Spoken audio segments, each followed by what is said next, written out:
Hi boys, I need a favor.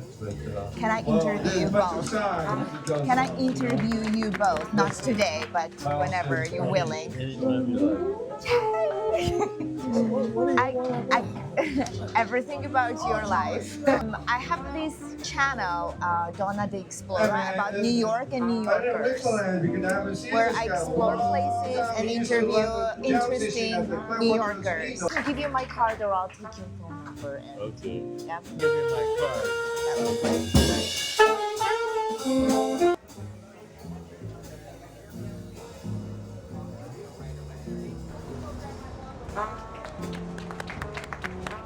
My car is just around the corner. I gotta put this Okay. away. I don't want to scratch that. We're good. I'll cover you. So you're gonna drive back home? Yes. How far is it? Oh, it's about half an hour. Oh, without the car, I would be lost. Oh yes. You used to ride a scooter here. No, not anymore. I When know. I lived over on Cornelia Street for about 10 years. Yes. And I didn't have any place to park a car, so I got the Lambretta. Uh-huh. And I used to carry the bass on my back sometimes. You still write? Sure. Yeah. I do a column for the Union paper. Allegro was the name of the magazine. Yes, what I column was remember. called The Band Room. It's only online now. I moved, we bought a house there in 1966. Oh. And I'm still there by myself now. Why did you want to move from New York? We were spending a lot of time driving out to find a green place, you know. And I said, gee, we should live where the green is and drive in to work. So you're not missing New York? Well, I'm here enough.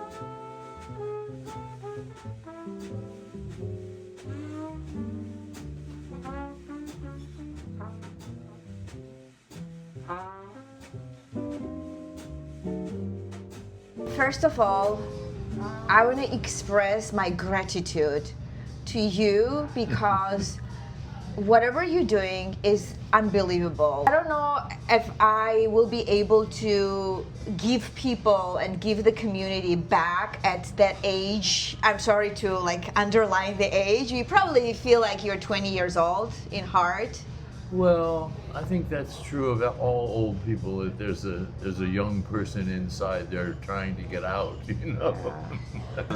I'm so grateful for all the emotions that you give to people, all the Well, pleasure. that's nice. Thank you. I'm just trying to find the next good note, you know. Who are you, Bill Crow? Tell me about you. Well, I grew up in a small town near Seattle, across the lake from Seattle, Kirkland, Washington. I was born in Othello, Washington, which is a desert town on the other side of the mountains. Mm-hmm. My grandfather lived there because he had a bad lung and he had to have dry weather. So my mother went there just to have me, and then she went back home to Kirkland, you know, and that was my home for How many years? Well, till I went in the army, really. The war was over, but there were a lot of servicemen that were trying to get out. You know, they'd been in for 6 or 7 years. They wanted to get discharged, so they were still drafting people to replace them. And How old were you when war was 19. over? You didn't go to the war. no, I you was didn't. in between wars. I Right. was lucky. 46, I went into the army. Okay. And you played in the army already. I finally got into a band. It took me a while. They found out I could type, so they put me in the office. You started playing on something else, some other instrument. Yes, when I was, well, my mother was a pianist, and she tried to teach me piano when I was about 4, and I ran into a wall. I couldn't progress any farther, so I just gave that up. And then in the 4th grade, we got a very good music teacher that came to our school system, and I got him through, all the way through high school. He was there, a wonderful man. And he passed out a paper. He saw not much was happening in the way of a band for him, you know, so he went all the way down to the 4th grade and passed out these lists of musical instruments and saying, if any of these appeal to you, you know, check it off and we'll talk to your folks, you know. Okay. So this was Depression time, you know. My dad was not having a very good time feeding the family, and but they did find I decided a trumpet would be nice, and they looked in the Sears Roebuck catalog, and there was a trumpet there for $9.95. Was it case. expensive then? And so they bought that for me, Uh-huh. and It's our homemade bread and butter to enjoy while you wait. Thank you. thank you. And I played the trumpet for about 2 years, and I couldn't get enough lip to play the high parts. I wanted to play the melody, you know. So I complained to the teacher. I said, what am I doing wrong? And he said, well, maybe an instrument with a bigger mouthpiece would be better for the way that your teeth are, you know. So he said, the school owns a baritone horn. And he said, I used to play this myself. Well, that sold me because I was crazy about him, you know. And so I took the school horn home, and it fingered the same as the trumpet. So within a couple of months, I had really fallen in love with that instrument, and it had wonderful parts in the concert band, you know, things that were transposed from orchestra. I would get the cello parts, you know, and those were always nice counter melodies. And then why did you move to the contrabass? You picked the heaviest, Well, biggest. when I finally got into a band in the Army, I was playing the baritone horn, and I started playing jazz with this trumpet player from Brookline, Massachusetts, and we just the two of us mostly were playing, and sometimes some of the other musicians would join in, you know. But finally he said once, we had been transferred to Maryland. We started out in Washington. And he said, you know, baritone's not really a jazz instrument. He said, nobody plays that. But he said, some guys play the valve trombone, which fingers the same as the baritone horn. Why don't you get one of those, you know?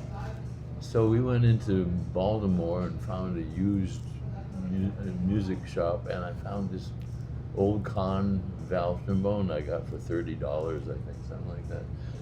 And I was playing little drums at that time. It was funny, all of the drummers in our band were either percussionists from the classical world, or they were street drummers from the marching world, and none of them were interested in playing the drum set for dancing, you know. So I had a set of drums at home that I was playing when I was in high school. I sent for my drums, and I would do the service club jobs. But since I had this valve trombone, I would keep it on a stand beside me while I was drumming. And if I got a chance to play a solo, the trumpet player would come and play the top cymbal while I kept the feet going. And I know would play a chorus or two. So I got in the habit of playing jazz on this valve trombone. And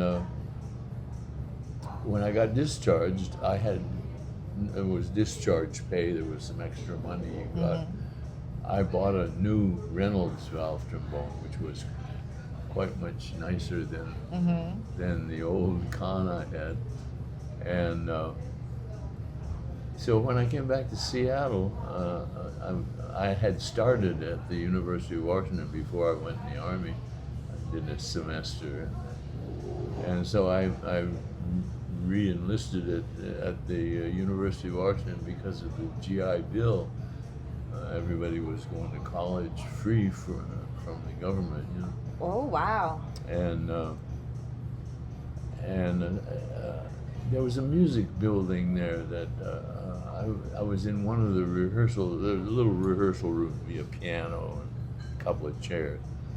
And I was in there playing the valve trombone, and the knock comes at the door, and this piano player says, "Hey," says, "Are you interested in playing in some jam sessions?" You know, and I said, "Yeah, sure." And he said, "Well, we do this every afternoon after school. You know, we play in the music building."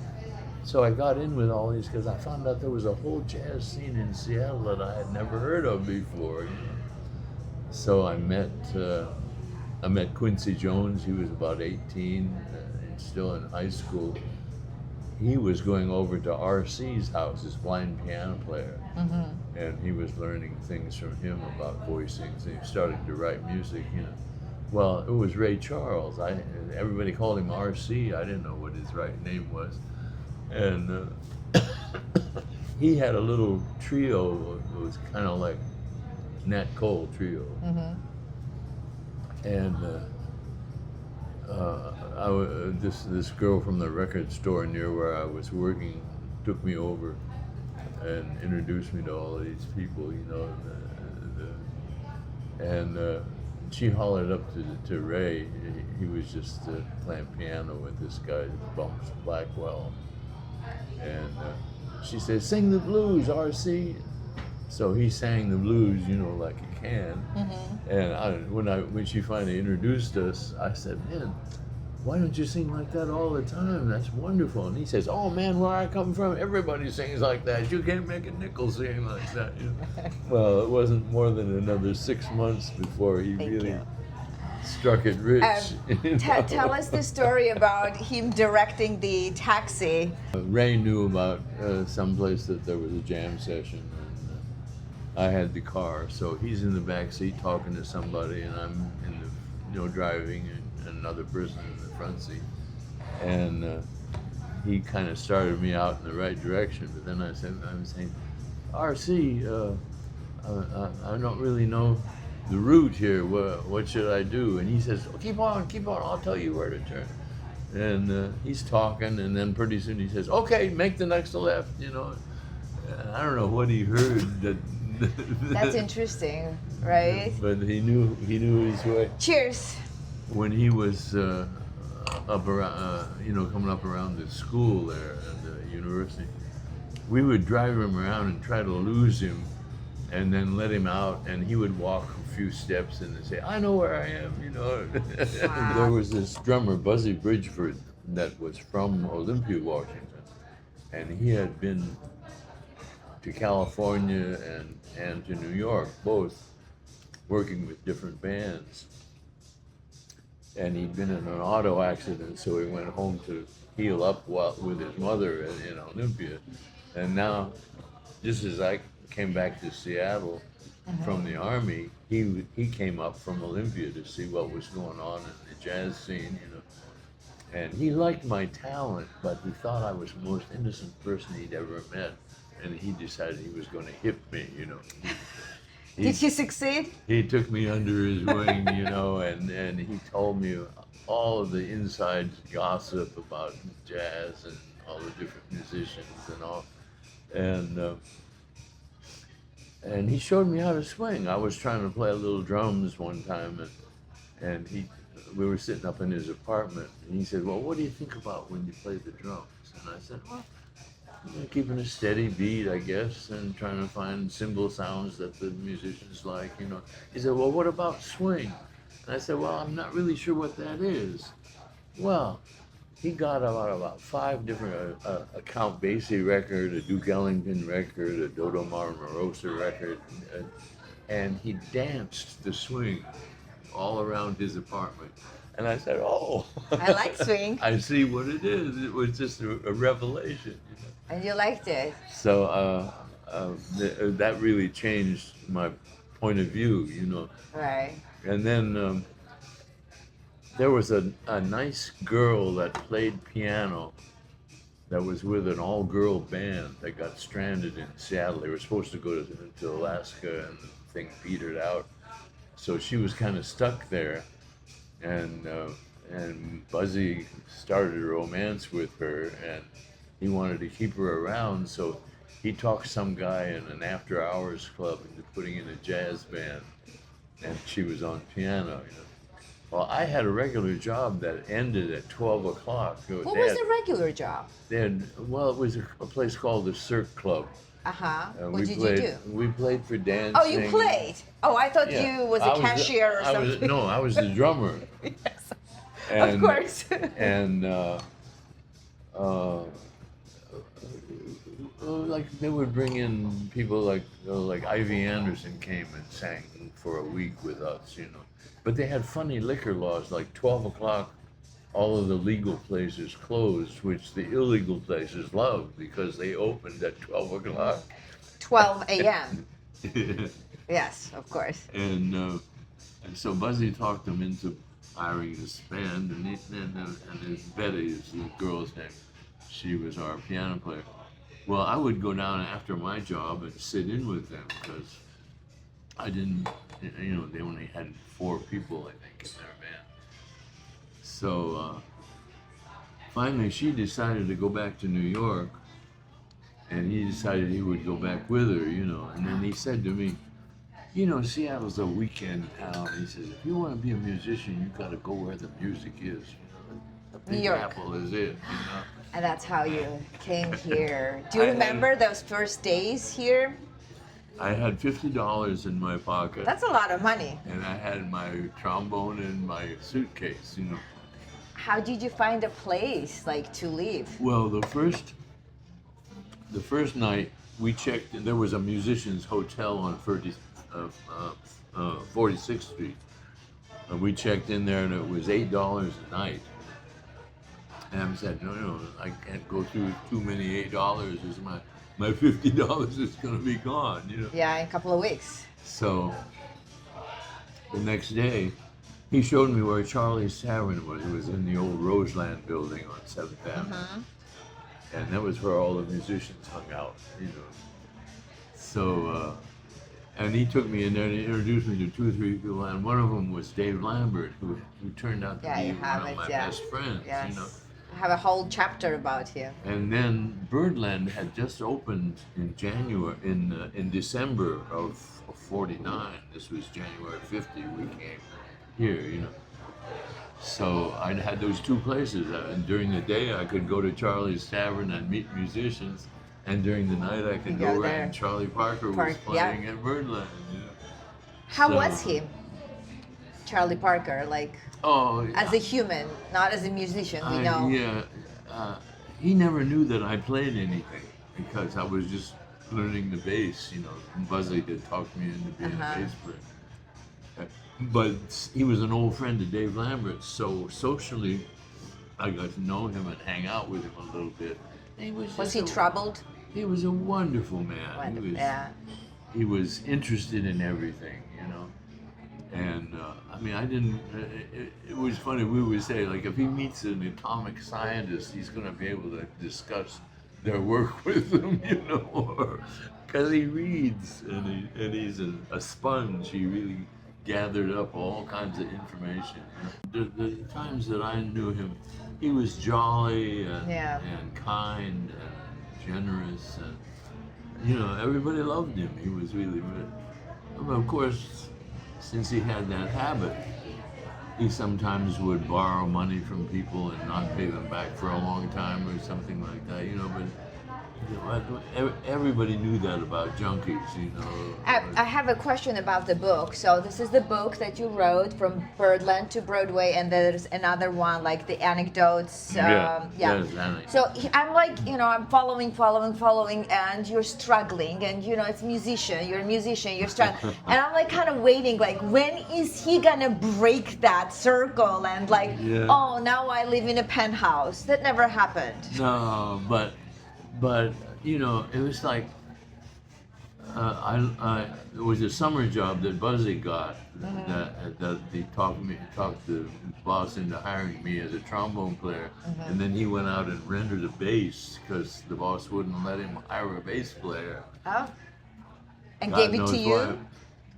He found a kid that only used it during the school year. We were there for the summer, so he gave him $20, and we had a bass for the summer, And he said, when you're not playing the trombone, you got to try to play the bass, So I had been a record collector since I was in junior high school, so I knew what bass lines sounded like. I knew how that went. I just had to find out where the notes were on the instrument. And by the end of the summer, I'd found it out well enough to offer myself as a bass player. I could play club dates and things like that. It took me a while. Actually, I was self-taught for about the first 3 years, and then when my first job with Jerry Mulligan was with the sextet, and he'd written things out that required me to start notes that I didn't know how to get to. I could work my way up to those notes, but I couldn't go directly to. I was making chalk marks on the fingerboard, And so I said, well, I'm in trouble here. I really should study with somebody. So there was a bass player named Trigger Alpert that had been with Glenn Miller, who is now on staff at CBS. And I was working with Marion McPartland's trio, and we did a concert at CBS. And he was showing me around, and he said, and this is a room where I practice for my lessons, So he was the only guy that I had ever talked to that said he was studying the bass. And so I called him up and said, who's your teacher? And he said, Fred Zimmerman. Well, Fred was the principal bassist at the Philharmonic at that time. Fine bass player, but classical, you know anything about jazz. Right. So I went over to, I called him up and made an appointment for a lesson. And I walk in and he said, well, take out your bow and play me something. I said, Fred, I own a bow, but I only use it for the last note. I'm a pizzicato player, He says, oh, and you're working. I said, yes. So he opens the lesson book and the page 1 and says, we'll start here. And when we come to something that you already know, it'll go faster, And he showed me that there was a fingering system, which I didn't know anything about, and bow control and all that kind of stuff. He was very helpful. But I was working at the time, so I would be out of town for a couple of weeks, and then I'd come back and get another lesson, and then go out and, do my work. And it seemed like all of my jobs at that time, I would be the least experienced person in the band, They would hire me because they liked my time or my smile or God knows what, but kindness. But I would get on the job and find out that they expected me to be able to do things that I hadn't learned yet. So I would hurry to learn them, it was like going to school. There was a place on 6th Avenue, that a little music store that had a bass, kind of beat up plywood bass, that they would rent for $5 for the weekend. So if I had a job, I could go rent that bass. When did you buy it? Your first bass? Well, first I was going to jam sessions and waiting for the bass player to get tired, and then I would sit in, and play on his bass. But through the grapevine at Charlie's Tavern, I found this guy that had a K bass that he was willing to sell for $75. And so I had $5 I could spare. I gave it to him and I said, would you hold the bass for me? And then I went out and worked as a singing drummer with a comedy band, Mike Riley and his Musical Maniacs, and I was able to save $5 every week and get it to this until I finally owned my own bass. Have a little bite. What is this? These are eggplants with walnut pesto. This is kind of traditional Georgian appetizer with little pomegranate seeds.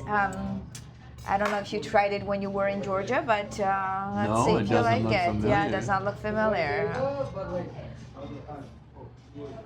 So you traveled a lot because of the music and playing? Yes.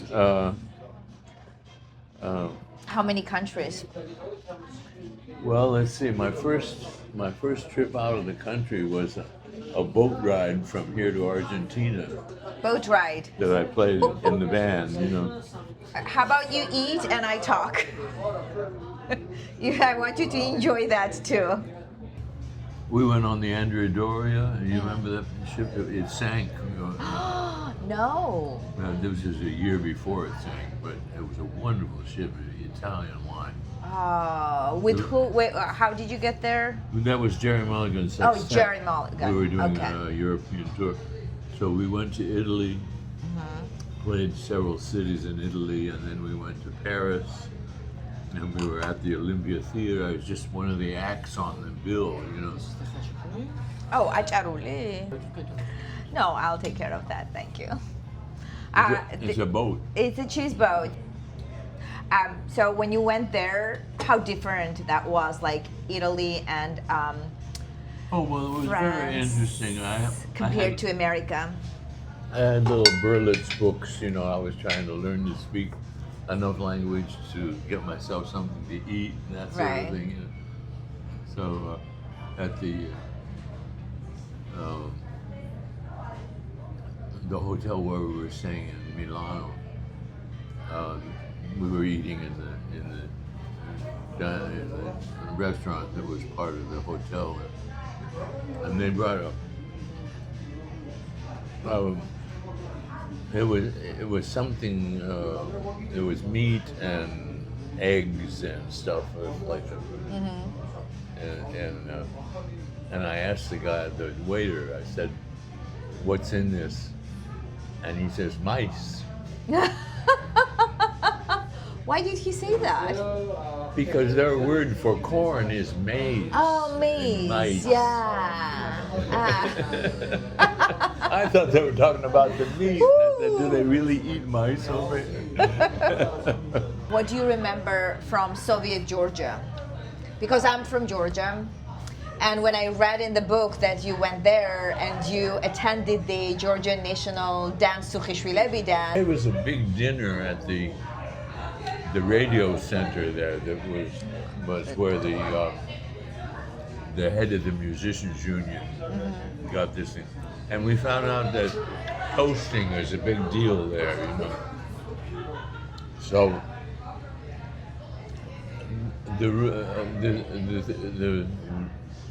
The custom seemed to be that whoever was the toastmaster would make all the toasts that he wanted to make, and then he would give it to somebody else. Do you remember any toasts? Oh, just complimentary, you know. Yeah, it's pretty much like gratitude for things. So we say toast for Mother Georgia, for peace, for this and that. And I found out that the thing to do was to fill your wine glass with strawberries, so you didn't have to drink so much, you know. Trick them. And no, they were very nice people. You have an amazing memory. Khrushchev was still in power. Khrushchev. You know. Like, how do you remember his name? How do you remember all these names? What is your everyday diet? Maybe that's the secret. What is your secret?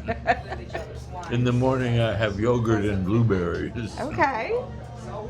And then I eat a lot of Japanese food.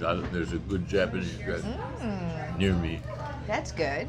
And so I eat a lot of raw fish and stuff like that. You don't talk a lot about your personal life and book. Like I was trying to find you falling in love and, settling down and having kids, but there's not a lot. Will you share a little bit? We adopted his son. Ah, He's half Japanese and half Swedish. He lives in Providence, Rhode Island. okay, that's a He's beautiful an town. occupational therapist. I had a couple of girlfriends when I first came here. And I met this one girl who I thought was off limits because she was with somebody else, But we touched hands at one time, and I felt an electric current. I said, "Wait a minute, there's something going on here." Oh, Well, it turns out she liked me a lot, because you were very handsome. and I tried to convince her that she should be with me instead of this other guy, and she finally agreed. Did you get married? We lived together for about 3 years because she had been married to this other guy and they got a divorce, and she was a little gun shy about being married again. But then when we found out that we couldn't have any kids of our own, she had miscarried, I said, well, why don't we adopt a baby? And she's willing to do that. I said, we really should be married because there's always this official people looking down at you, it's better to be Stability. married. So we went down to the city hall and got married. And a good friend of ours was working for Norman Cousins, who lived up in Connecticut.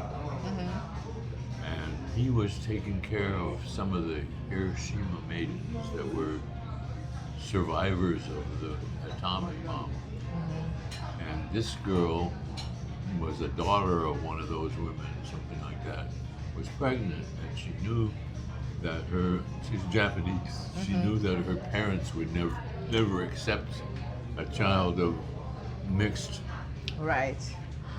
So she didn't want to have an abortion, so she decided to put the baby out for adoption. He was only 2 weeks old. Wow. We went up to see the baby and fell in love with him, and That's so sweet. that's the way that went. So what is your daily routine when you're not coming to Smalls on Sundays and playing here? Well, I get up in the morning and I do the Times spelling bee puzzle. I like that puzzle. I guess that's the secret of your good memory. You're exercising your brain. I know a lot of good. I was an omnivorous reader when I was a kid.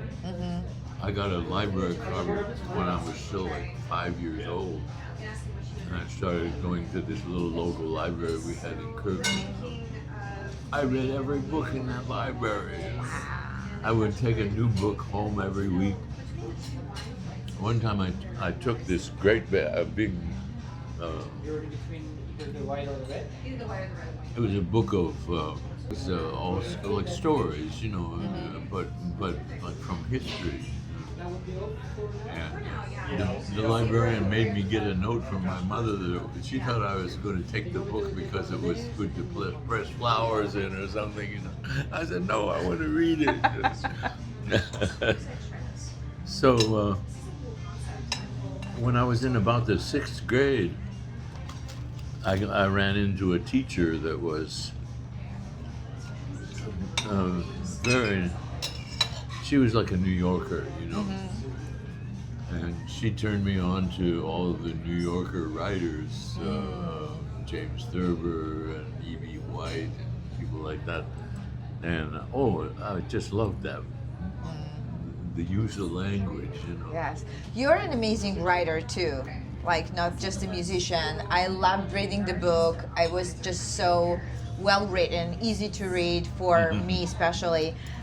So when did you decide that to write, like that you had the urge of putting all your thoughts out and all the memories Well, and all that? When I was in high school, I wrote for the school paper, and I was interested in Damon Runyon's writing at that time, and so I would try to imitate that. And then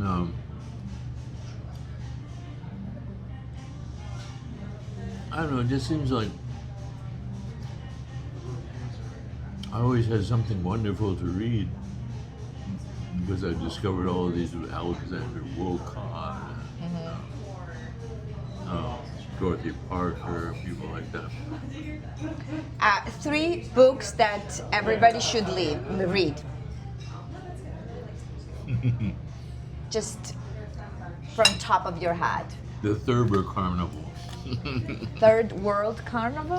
Thurber, James Thurber. Okay. A wonderful writer from the New Yorker. Okay. I thought that some of the Hemingways were interesting. There are a lot of funny stuff that I loved. Thurber was an extremely funny writer. All right, one more question, maybe 2 more questions, and I'm gonna give you a little break. If you were not a musician, what else would you do? Well, when I was first starting to go to college, I was looking at what to major in, and I knew I didn't want to be a teacher. But then the University of Washington had just started a new course in radio broadcasting. At that time, radio was it. We didn't have any television yet.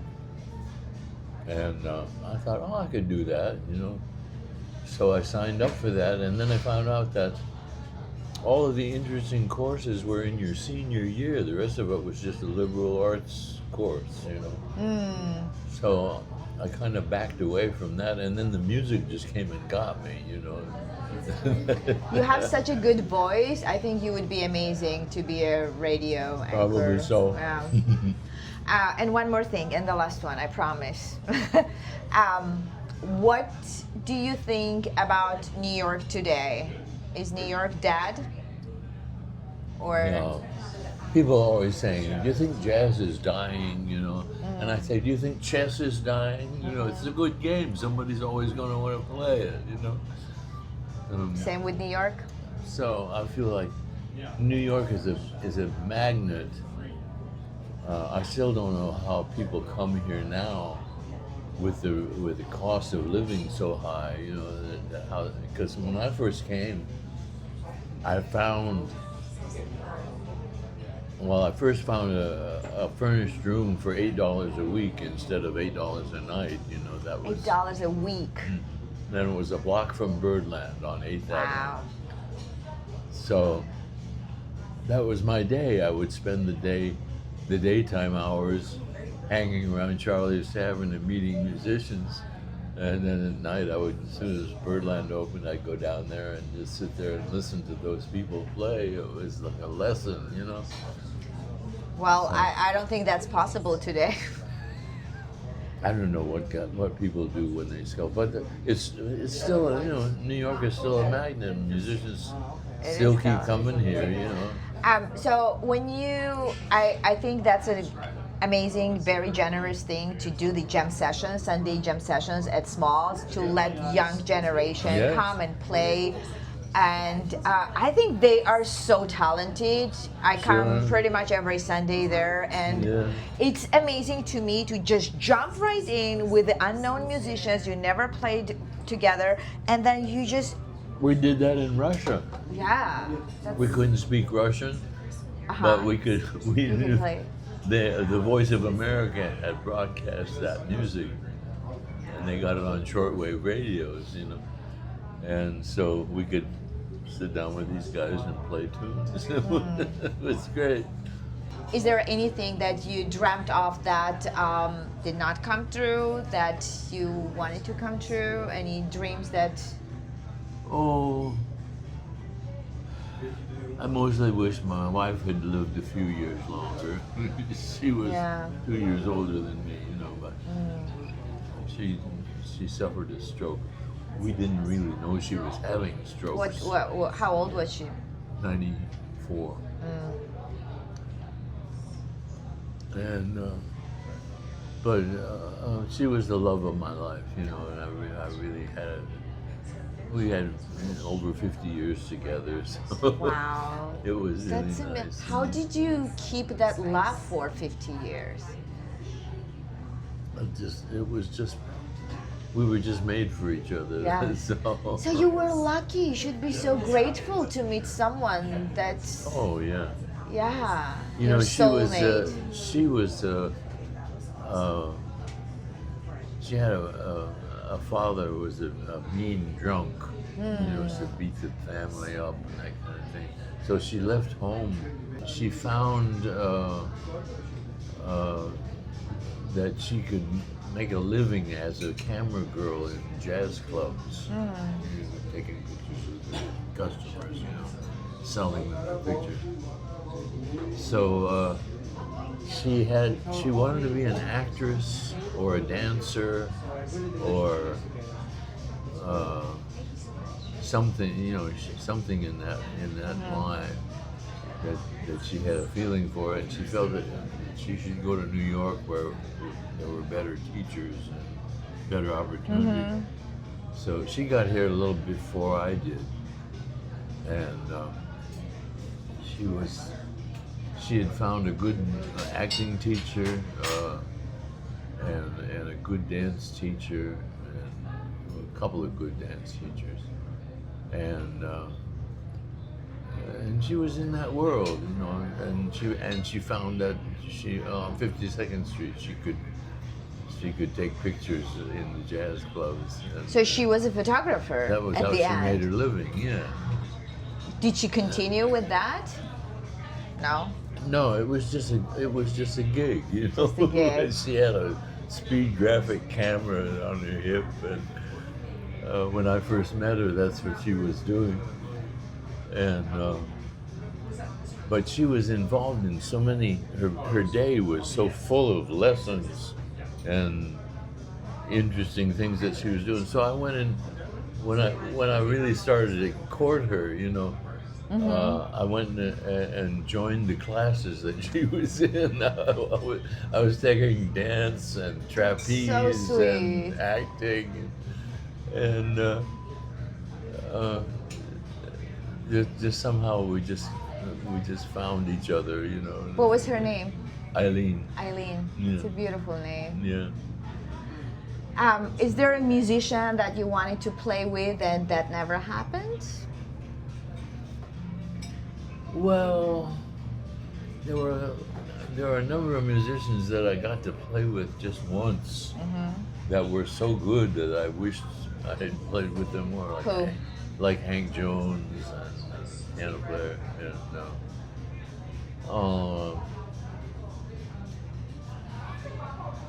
I don't know, Buck Clayton, Count Basie. I got to play.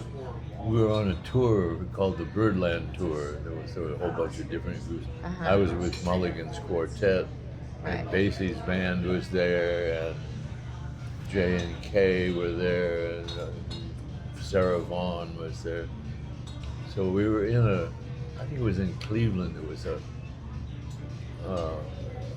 big stadium, but it was wintertime, and there were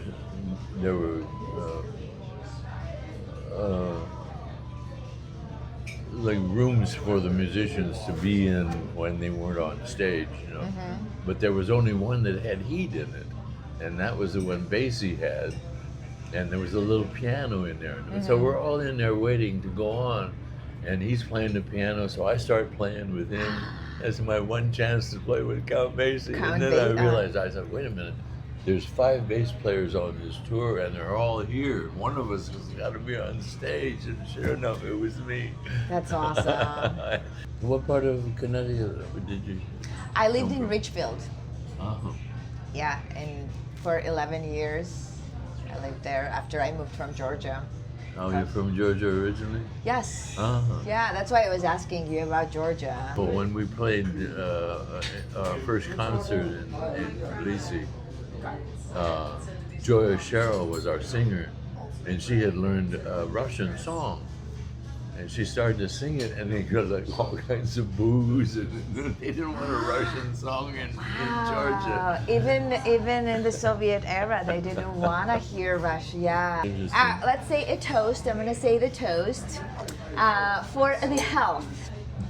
For your health, I want you to play for another 10 years. Well, I'll try. Okay.